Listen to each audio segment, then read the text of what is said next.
নমস্কার বন্ধুরা, আর মাত্র কয়েকটা দিন বাকি। তারপরে কিন্তু শুরু হতে চলেছে আরও এক গুচ্ছ নতুন প্রকল্প। আর এই 2026 সালটি পশ্চিমবঙ্গের মানুষের কাছে অত্যন্ত গুরুত্বপূর্ণ, কারণ এই বছরে রাজ্যের বিধানসভা নির্বাচনের আগে কি রাজ্য সরকার সাধারণ মানুষের জন্য বড় কোনো উপহার দিতে চলেছে?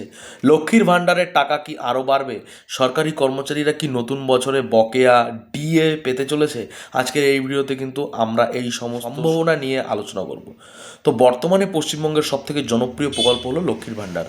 শোনা যাচ্ছে 1 জানুয়ারি 2026 থেকে এই প্রকল্পের টাকার অঙ্কের বৃদ্ধি পেতে পারে। যদি সরকারি ঘোষণা হয়নি, তবে রাজনৈতিক মহলে কান ঘুষ চলছে যে বর্তমানে যারা 1,000 বা 1,200 টাকা পান তাদের ক্ষেত্রে কিন্তু টাকা 200 থেকে 500 টাকা পর্যন্ত বাড়তে পারে। অর্থাৎ 1,000 টাকার জায়গায় 1,200 টাকা, 1,200 টাকার জায়গায় 1,700 টাকা হওয়ার সম্ভাবনা কিন্তু রয়েছে। এছাড়া এসসি এসটিদের তালিকাভুক্ত মহিলাদের ক্ষেত্রে কিন্তু টাকার অঙ্কের অনুপাত বৃদ্ধি পেতে পারে। তো দীর্ঘদিন ধরে রাজ্যের সরকারি কর্মচারীরা বকেয়া মহার্ঘ শুরুতেই তাদের জন্য খুশির খবর আসতে পারে। জানা যাচ্ছে যে নির্বাচনের আগেই সরকারি কর্মীদের মন জয় করতে রাজ্য সরকার আরও 2 থেকে 3% ডিএ ঘোষণা করতে পারে।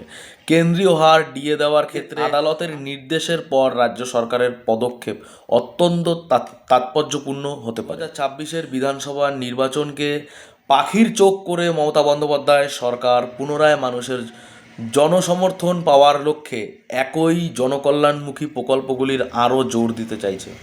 সাধারণ মানুষ থেকে শুরু করে সরকারি কর্মচারীরা এখন সবাই কিন্তু 1 জানুয়ারির দিকে তাকিয়ে রয়েছেন। এই বিষয়ে নতুন কোনো সরকারি আপডেট এলে আমরা সবার আগে আপনাদেরকে জানাবো।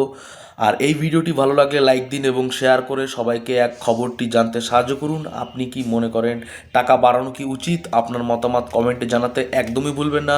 তো সবাই সুস্থ থাকবেন, ভালো থাকবেন, আবারও দেখা হবে পরবর্তী কোনো ভিডিও নিয়ে।